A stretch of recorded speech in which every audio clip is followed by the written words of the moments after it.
I honestly think that the Swedish system is one of the easiest amongst the Nordics, says she who has lived here basically her entire life. But hear me out now. Moving to a new country is not only intimidating, it's also hard to get to know the social cues and norms that are in a country, which I've done a video about. Okay, so go check that out. Talk less about getting to know the system of a whole different country.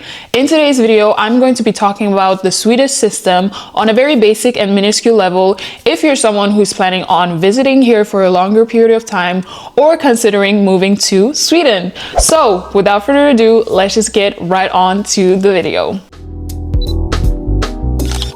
The first thing to get sorted out when you move to Sweden is a bank ID. That is your digital identification, and you need it for basically everything. When it comes to anything healthcare related, you need your bank ID to be able to sign.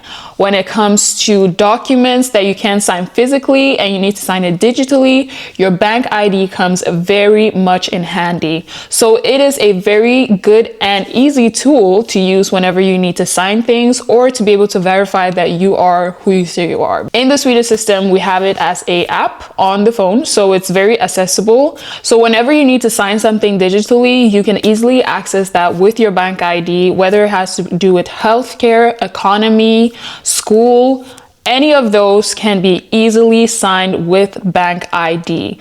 But it is very important to know that certain administrations or certain let's say you go to the police, for example, you can't use your bank ID to self-identify. There you need your physical ID card or a passport, depending on what you plan on doing. So to summarize the use of a bank ID, it is used to log into government services, sign documents online, as well as confirm payments or applications securely.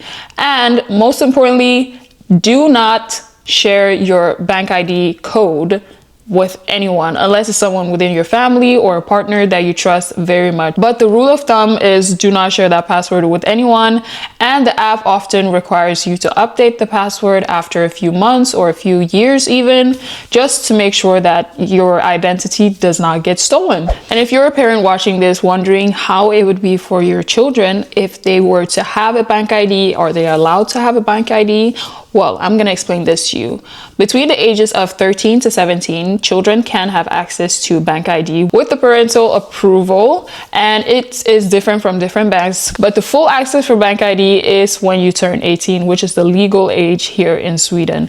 That is when you are considered an adult. If you're enjoying this video so far, make sure to interact and give it a huge thumbs up or subscribe if you like such content and would like to see more. And there is an alternative for younger citizens called Alithy.d, and it's like a bank ID specially made for youths. And of course, when you turn 18, which is the legal age here in Sweden, you have full access to your bank ID, being fully responsible for the decisions you make with it as well. We have a website called Skatteverket here in Sweden, which is like the Swedish tax payment website, and that is where a lot of the financial and also self-identification goes in. Skatteverket can be used when you want to declare your taxes for the year. That will be done now on actually today is the day that people can finally declare their taxes and get tax return later on in the middle or beginning of April, depending on which adjustments that you make on the website. So you can do that on Skatteverket. You can also request your identification, like a paper that basically says that you are who you are, and it has like your personal information. There are many things that you can request from Skatteverket, like paperwork if you need it for a job application in another country or in Sweden and your employer requests it. There are also features on there that might send out notifications to you in case you've had, a bad economy and then you have to pay them back. So Skatteverket is a very, very useful tool, a very useful website. I know I usually use it sometimes to be able to just check different tax levels depending on which commune you live in, because it's not the same throughout the whole of Sweden. Most people visit Skatteverket at least once a year, and that has to do with declaration. Okay, so now I'm currently on Skatteverkets hemsida, and I can see that you can use Skatteverket as a like for personal use. You can use it for your company. So you go there and fill in information. They even have customer service, so you can either chat with them or you give them a little call, or you can also email them. And of course there's an office where you can go and visit Skatteverket, and they have the website in other languages as well. Let's see, they have Arabic, they have Dari, Yiddish. Oh, it's a lot of languages: Tigrinya, Polish, Croatian, Dutch. The fact that they have customer service and you can call their customer service is something that you should use that tool. If you're someone who is new to the system and you don't really know how to go about, you can always call, and then a translator can help you to get the information you need in your language. And this is something that I really have to put out there. The Swedish system is made in such a way that everything is accessible to you. Sweden is pro-democracy and pro-people being able to, you know, use their rights. As long as you know that it's there, it is your job as a citizen to go and get the information that you need, depending on, you know, whatever you need to get done. If you're new to Sweden and haven't really settled yet, and a Swedish like government that you've probably met is Migrationsverket, which is the Sweden Migration and Residence. You can apply for resident permits on their website, check your application status, book appointments, as well as get information about visas and asylum seeking. Now, on to the heavy part when it comes to migration in Sweden. The Swedish migration process has become way more complicated and hard to get into. It is not as easy to integrate or migrate to Sweden as it was before due to the political situation of the country.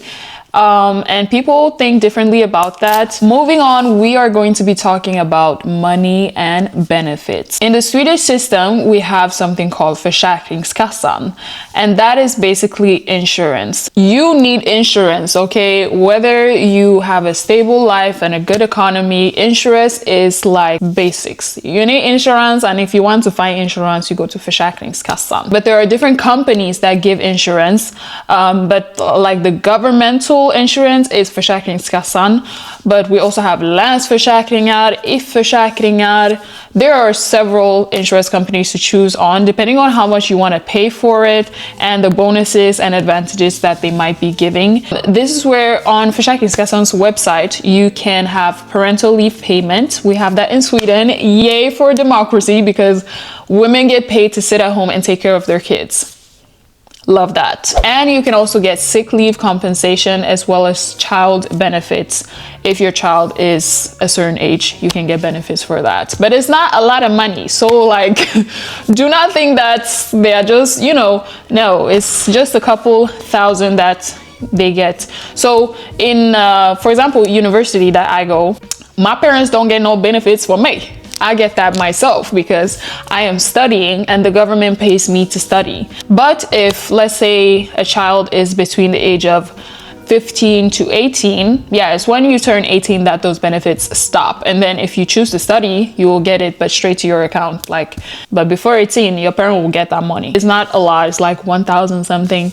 But then when you turn 18, and you're studying on a higher level, it's like 4,000 something. The fifth website that is very important is called Arbetsförmedlingen. This is the government's website for people who are searching for jobs. They have all types of jobs, from cleaning to doctors, lawyers, entrepreneurial, whatever you're looking for. Arbetsförmedlingen is the go-to website. What can we do on Arbetsförmedlingen?